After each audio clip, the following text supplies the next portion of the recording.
Hey, thanks for tuning into my podcast. This is Big Head on the Block, hosted by me, Tim Henderson, aka Big Head.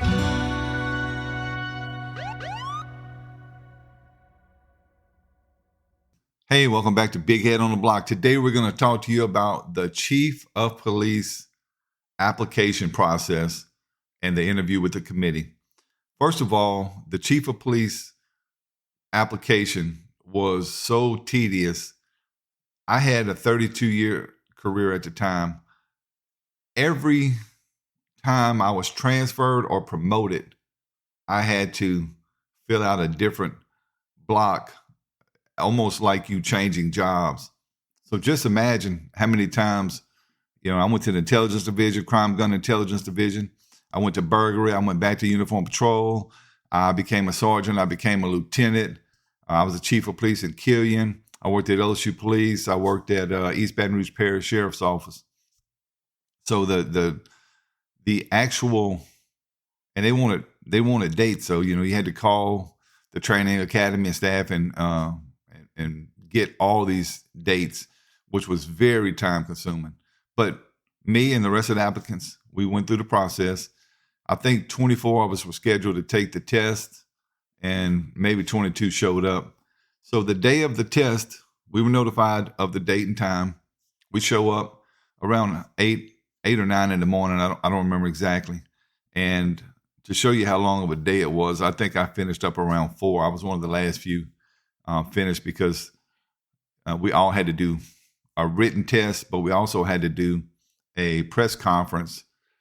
And the press conference consisted of information that you had to review for an hour and a half and come up with a presentation like you were doing a mock press conference to the city council.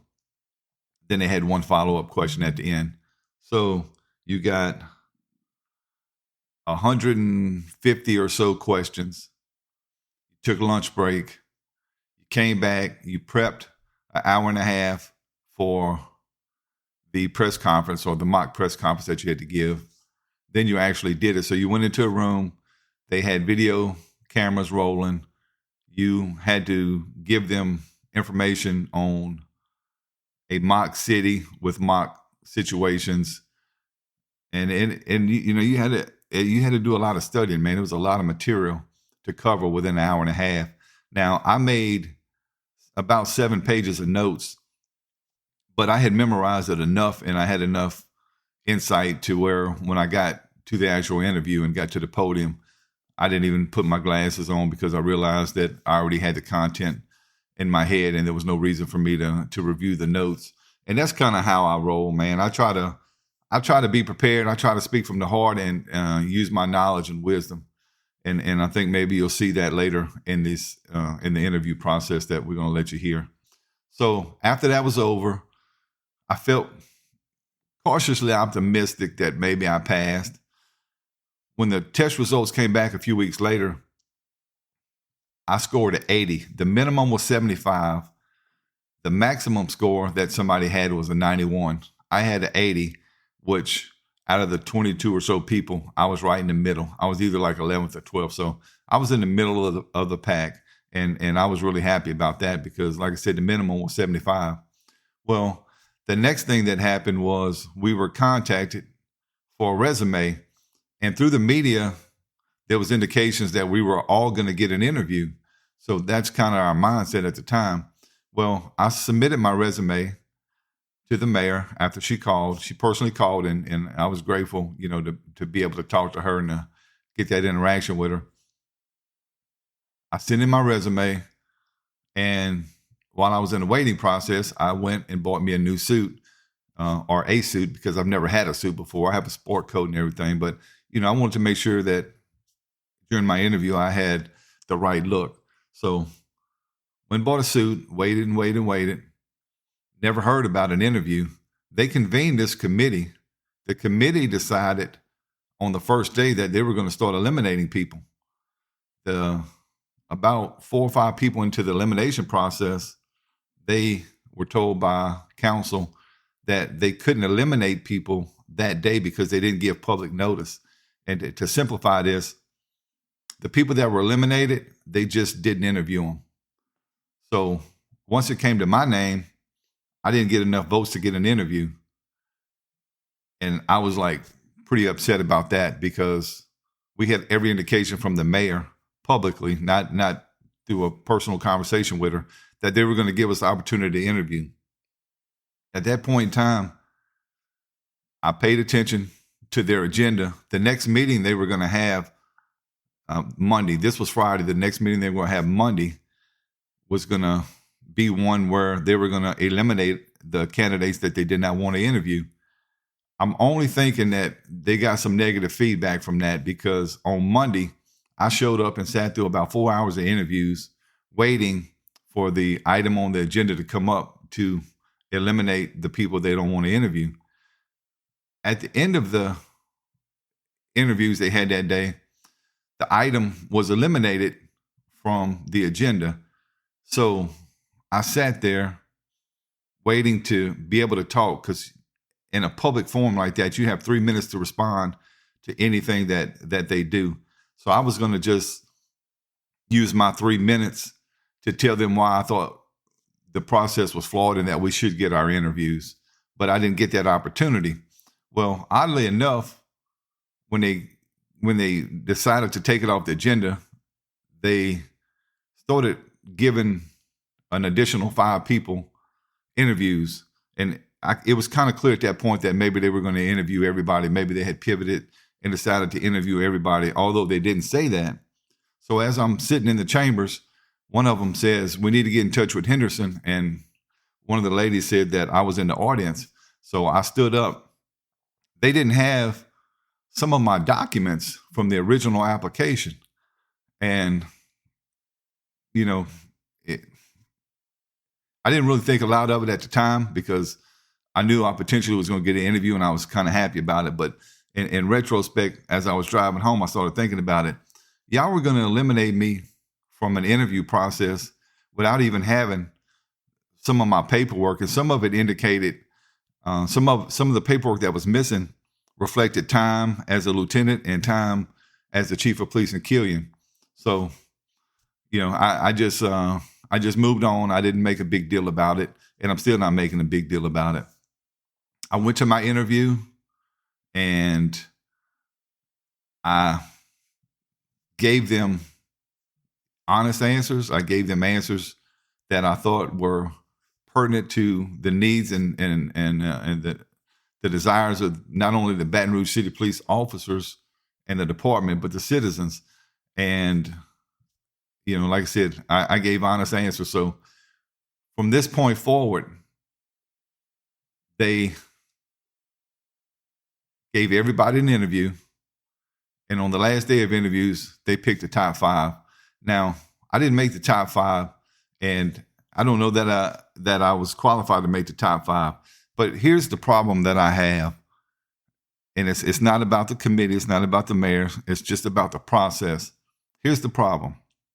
You have no police officers or no one with any police officer experience, retired chiefs, anybody. You have nobody in law enforcement on that committee. You have people that come from different walks of life that have their own agenda. And not that that's a negative thing. It's just they have their own agenda and their own insight, observations, or whatever about the police department.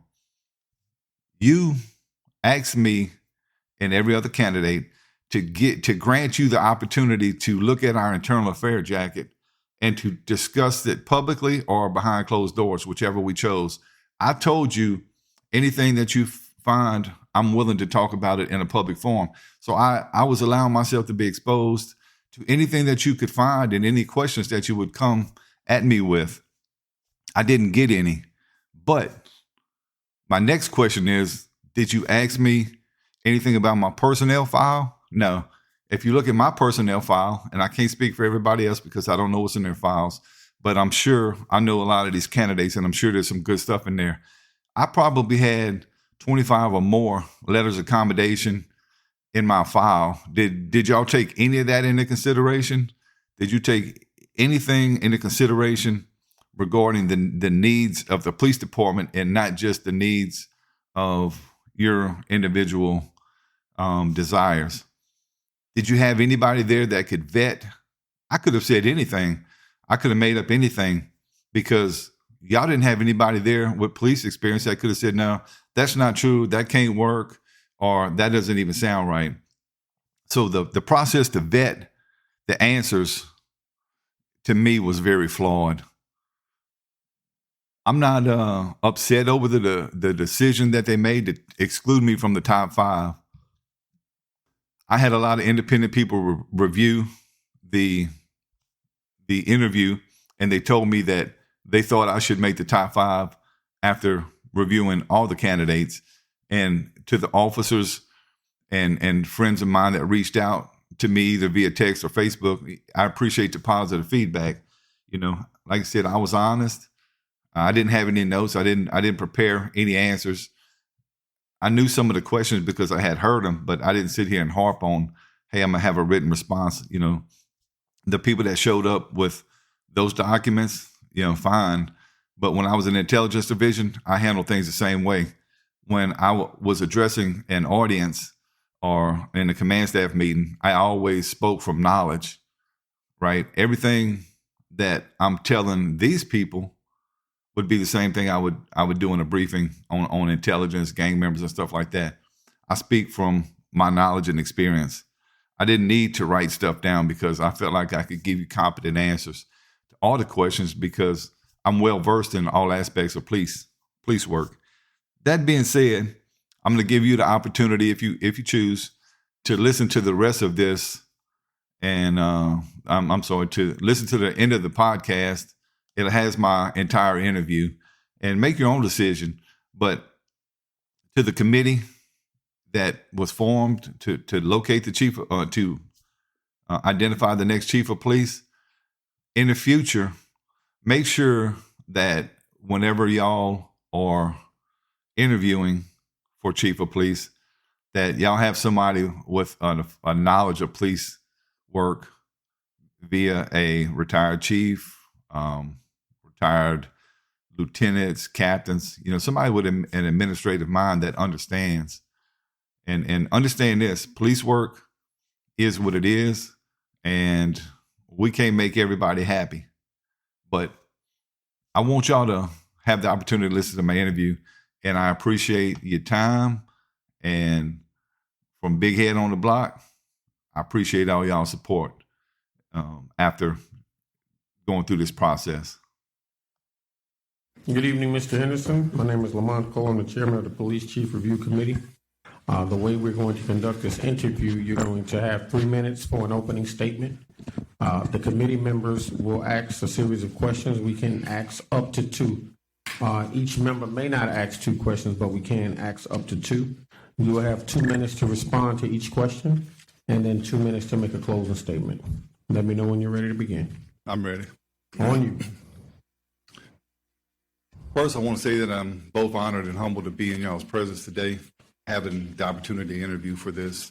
And I commend y'all for putting together this committee and allowing us to have the opportunity to come in front of you. I want to kind of introduce myself as a person, and then I'll go through my law enforcement experience real quick. I'm Tim Henderson. I've been married to my wife, Lori, for 33 years.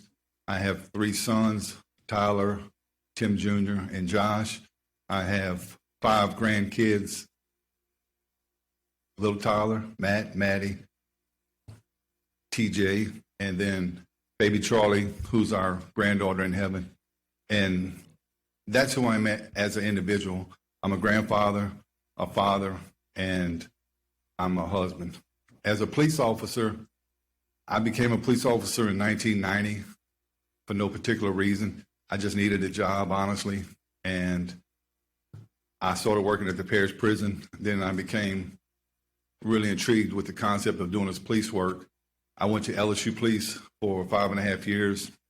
And then I went to the city police in Baton Rouge, where I retired as a lieutenant at just about a little bit less than 25 years. After that, I was in retirement for about a year, and then I took the job as chief of police in Killian. And currently, I'm retired again, and I own a private investigative business and a consulting firm. Thank you so much. Yes, sir. Thank you, Mr. Henderson. I see on your resume you have experience in 21st century policing. Yes, And sir. Could you tell us which is the hardest one to implement that you've come across and why? I think it's both hard and easy. So I'm going to tell you community policing, because we as officers have to understand the communities that we are policing. We have to understand the different challenges and needs of a particular community. And it could be a sub-segment of the city, and they may have different needs than maybe the outskirts of the city. So community policing, in my opinion, is probably one of the most challenging, because we have to get the people in the community to open up to us, but we also have to open up to them and let them see that we're human, have open dialogue with them, and that we're capable of, coming to a mutual agreement. That way we can find out what we need as far as solving crime and stuff like that. Because the community, I always say, we have few eyes, you have many. If the community is not involved, you're not going to have a functioning police department. You have to have community involvement in all aspects. So that would be my answer. Thank you, Mr. Henderson. You're welcome. Good evening, Mr. Henderson. So this is from category 11, possible questions for current BRPD candidates, which that seems to be the most recent one. But so given your experience in the various divisions here on your resume, Uniform Patrol Intelligence, Gun Crime Intelligence Center, Violent Crime Unit, Burglary, all these different areas, how did you or your division respond to the various difficulties and scandals that arose in BRPD during that time? I know street crimes was after, but narcotics was during that time. And did you implement, amend, propose any policies to try to make sure your unit functioned effectively? Well, our unit was both committed to the task at hand, and we always had someone above us that we answered to. So we were pretty clear as to what we were doing and why we were doing it and how we were doing it. So we didn't really have to implement any additional safeguards. In my opinion, we pleased on our character, and we pleased to meet the needs and challenges of the community. But we had division commanders above us that had oversight. So I didn't see a real need for us to really implement anything, because we weren't in the situations that you're referring to. Great, thank you. You're welcome. Good evening, Mr. Henderson. Good evening. How will you devise community outreach strategies that align with Baton Rouge's unique community fabric? And for the record, my question is coming from the community engagement category. Could you please read the first portion of that again? Absolutely. How will you devise community outreach strategies that align with Baton Rouge's unique community fabric? All right.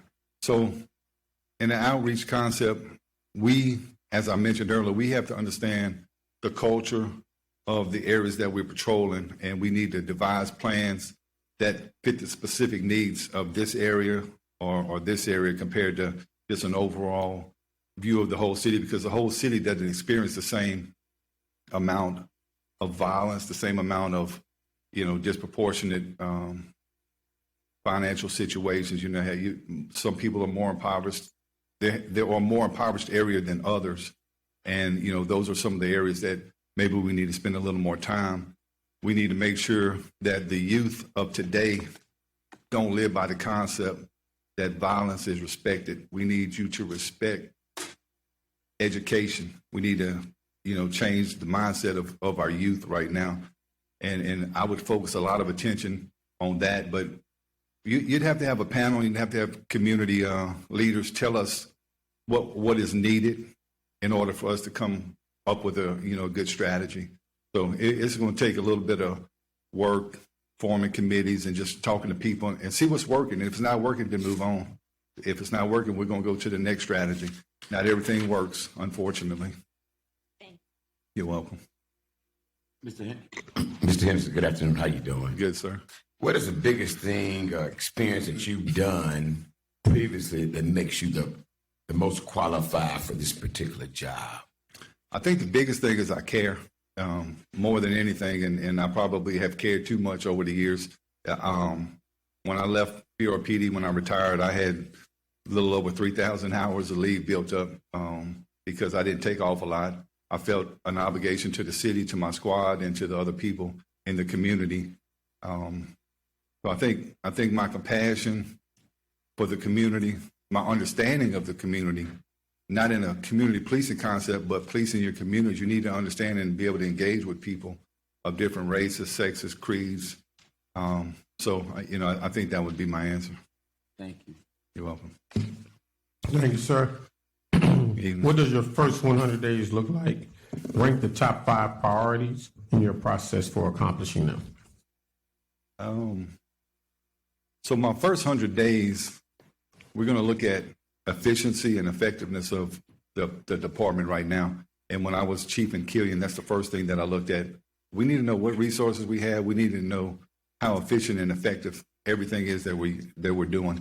Next, I'm going to address the violence. The city of Baton Rouge has had a decrease in violence, and it's noticeable. And me, as a former intelligence operative, I understand the dynamics of what's going on. So I can see the trends coming down. And so something's working right now that hadn't worked in the last 2 or 3 years. I would increase training in many different aspects, including pursuits, including de-escalation, things like that. And one of the most important things is, you have to hit the ground running if the chief, and I already have experience in the department, so I don't have to be told what to do. I just kind of have to be briefed on certain things. So within that first 100 days, the most immediate thing I'm going to do is develop a strategy to get us through October, November, December. Well, we're in November now, November, December, January, which typically are some of the most violent times as far as homicides, domestic abuse, and armed robbery type stuff. So we have to devise a plan immediately to make sure that we are addressing those situations. Thank you. You're welcome.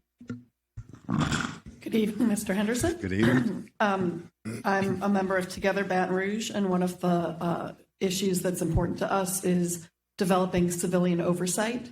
So I'd like to know what you understand about civilian oversight and how you might include that in your administration. Well, I like to sit up here and tell you that I know a lot about it, but I don't. But the things that I believe as far as civilian oversight is that as long as it's not dictating policy and it's just oversight, I have no problem with it. The cloak and dagger days are over.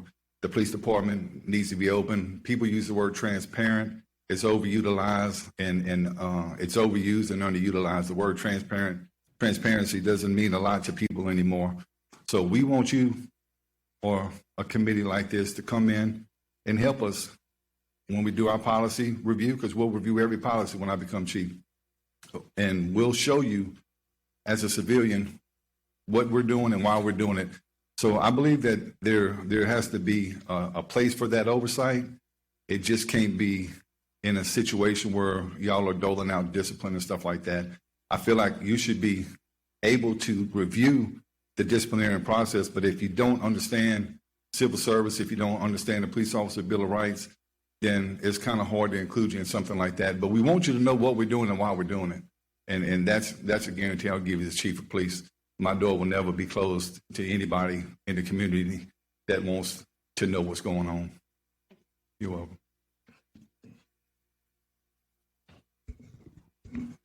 What would you describe as the most important quality in the police chief in Baton Rouge?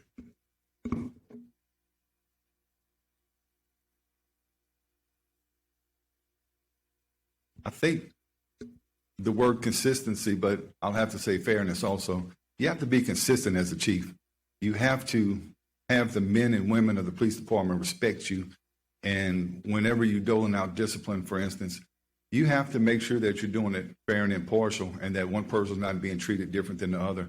You have to let the community understand that you, as the chief of police, understand what's going on, and you have to be fair to them. You have to open your heart and acknowledge that there are issues that the police department and the community are dealing with and some negative things in the news right now. So I think that would be my answer, the fairness part. Thank you. You're welcome. Good evening, Mr. Henderson. Good evening. What is your background? This is from Leadership, Culture, and Accountability. What is your background and experience in working with the police unions? I understand there's at least two, maybe three. Well, Do you see avenues for improving relations while continuing to hold officers accountable? Okay, so there's three different police unions. There's the Fraternal Order of Police, there's Magnolia, and then there's the Local 237. The Local 237 is the bargaining agent. The other two have they do not have the ability to bargain on behalf of the police officers. And the body of the police department voted on this some years ago, probably 15 or more. The FOP tried to come in to be the bargaining agent. So they're really the only ones, the Local 237 is really the only ones who can sit at the bargaining table, if you will.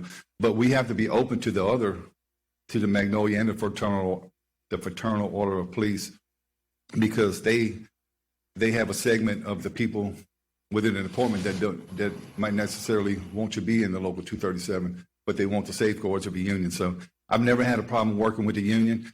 Labor needs to understand their role. They need to ensure that they're looking out for the well-being of their officers, that they're treated fairly, and that when it comes to monetary issues and stuff, that they're bargaining, but they should never be involved in the day-to-day operation of a police department. And I think sometimes unions kind of misinterpret their role.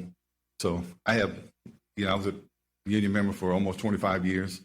The day I left, they still owe me a watch. So if they're listening, Brandon O'Neill, if you're listening, I still need a watch.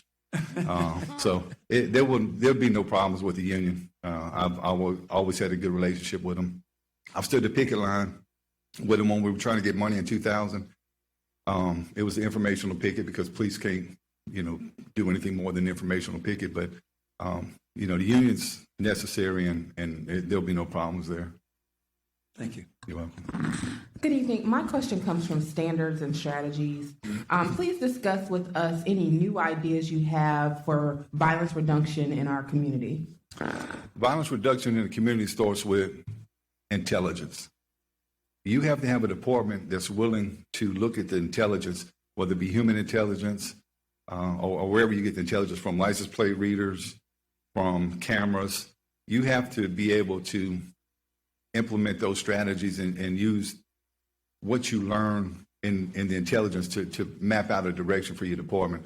So my whole, if I am selected as chief of police, most everything is going to be based on intelligence data. So that would be the thing that I would say. We need human intelligence, and we need every other kind of intelligence. We need social media. We make a lot of cases on social media, believe it or not. So that would be my answer to that.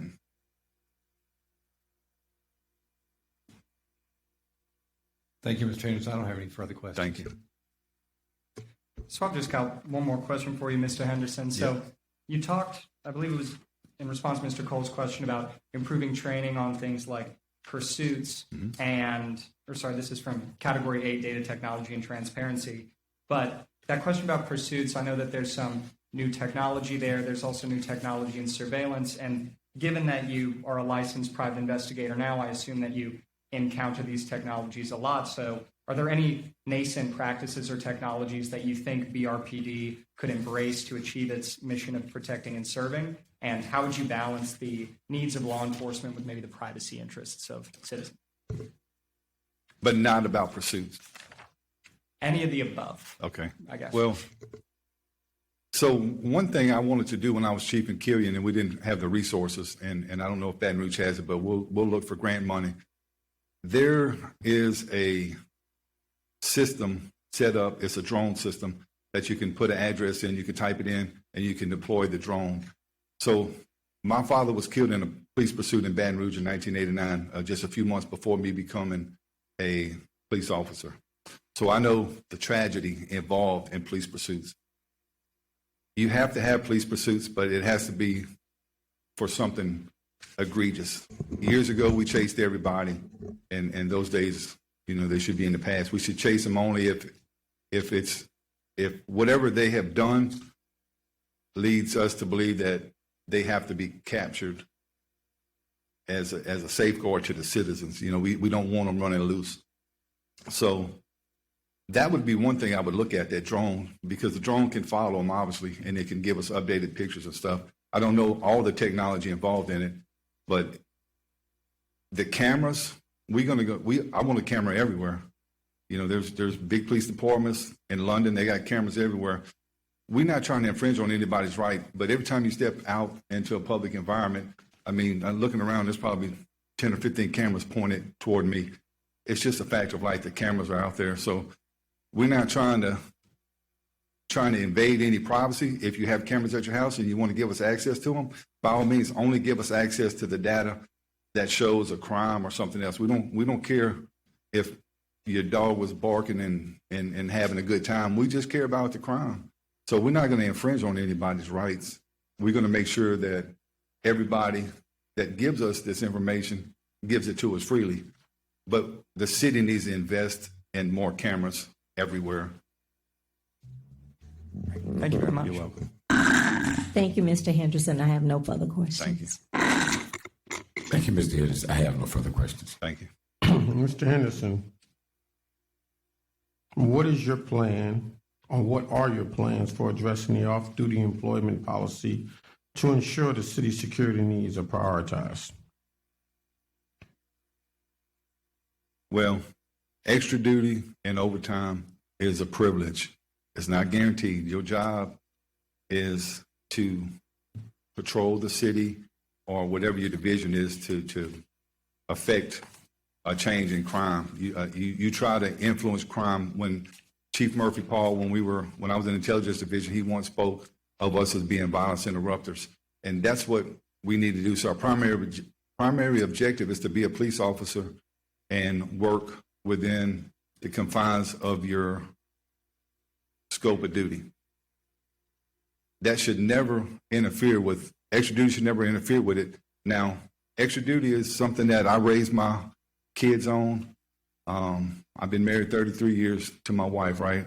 I was able to give my kids more than I would have been able to give them, because Baton Rouge wasn't paying a lot when I came. We didn't come for the money when I came. We came for the benefits. We came for the job itself. So right now, I believe you can work 16 hours. So 10 of that's going to be during the course of your regular duty, and then another 6. I don't really think that it's really a big factor. I don't see an issue there, honestly. You know, if you are doing your job and then you work extra duty, I don't really see that there's a really big issue. Not that I've seen or heard about. So I really probably wouldn't try to manage that right now. You know, as long as officers are doing their job, what they do secondarily, you know, to enhance their ability to provide for their family, you know, we don't want to stop them from doing that. Thank you.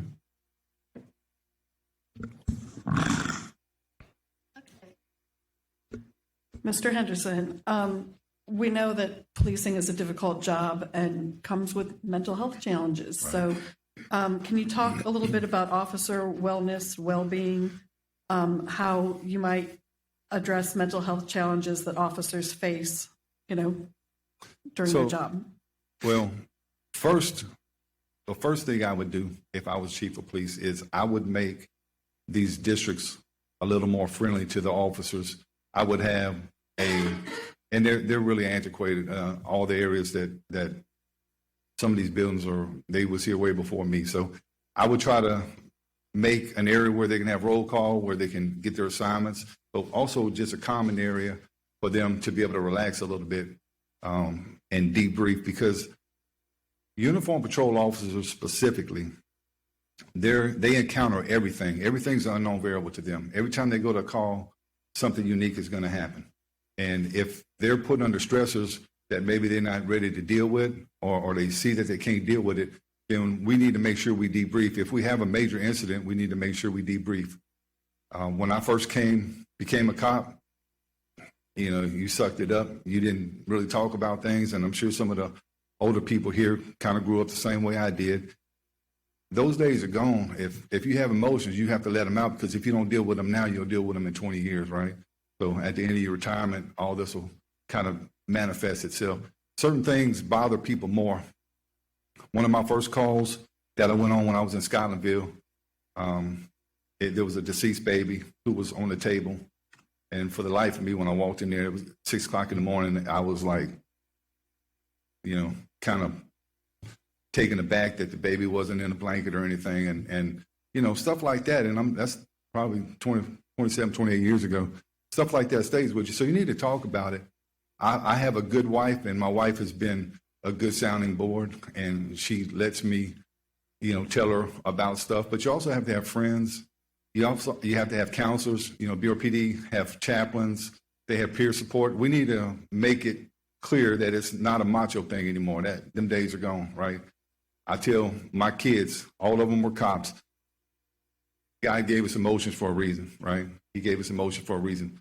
Sometimes you just have to cry. Sometimes you have to laugh. Sometimes whatever the occasion would be.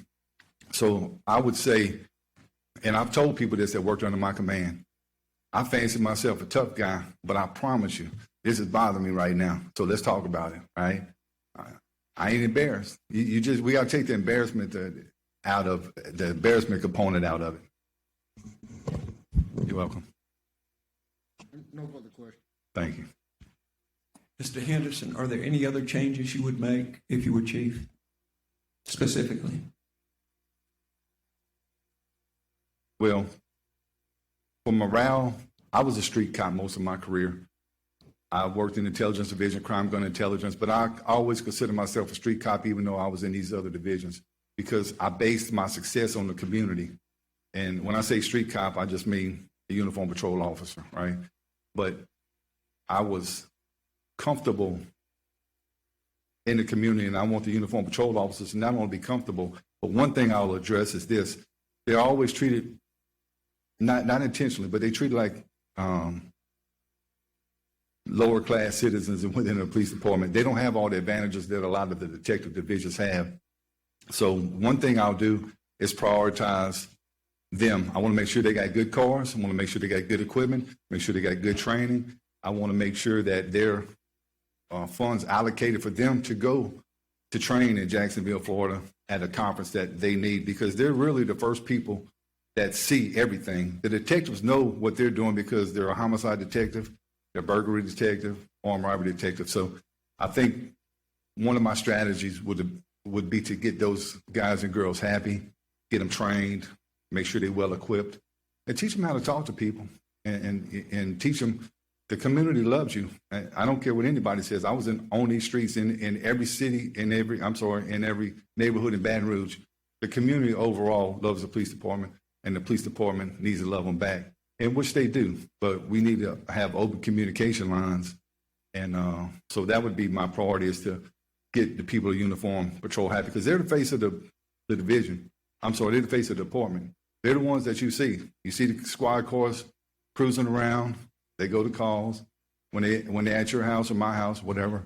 They're the face of the department. So that's one thing that I would focus on in getting them all those things that I referred to. Thank you. You're welcome. My question relates again to your longstanding history working with BRPD. Throughout your career as an officer at BRPD, were there any policies or procedures that were modified or eliminated that should be re-implemented or reconsidered?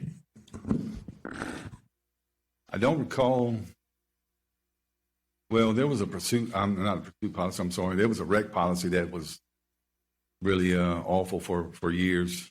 And I think they changed that maybe in around 2005, 6, 7, or somewhere in that area. But I think Baton Rouge overall kind of reviews and keeps up with their policies, and they try to keep things with current trends. But like I mentioned earlier, I would go in and revisit every policy to make sure. And especially the pursuit policy. I know that's not part of your question, but the pursuit policy is so long, it's really hard to follow that policy and actually have a pursuit. We have to train our officers and make sure that they understand you have to stop here, you have to stop here. You have obligations when driving. So the pursuit policy is a big thing for me, obviously, because I mentioned to you that my father was killed. He was a civilian. He wasn't a cop. He was a civilian. And the bad guy hit his car and killed him and his friend. So we need to revisit things like that.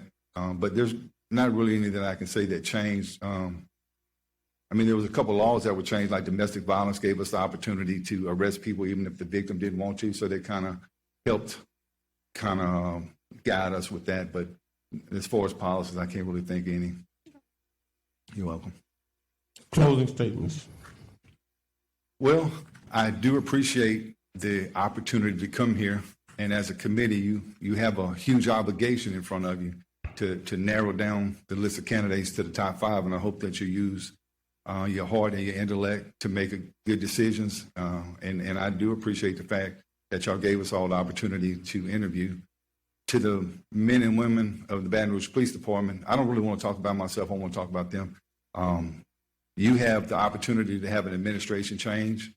You're going to have to open your hearts and minds and let the next chief, whoever it be, whether it be me or somebody else, let them come in and let them pave their own path and make sure that you give them every opportunity to be successful. To the community, I'll say this. If I'm elected chief of police, I've been through all the communities.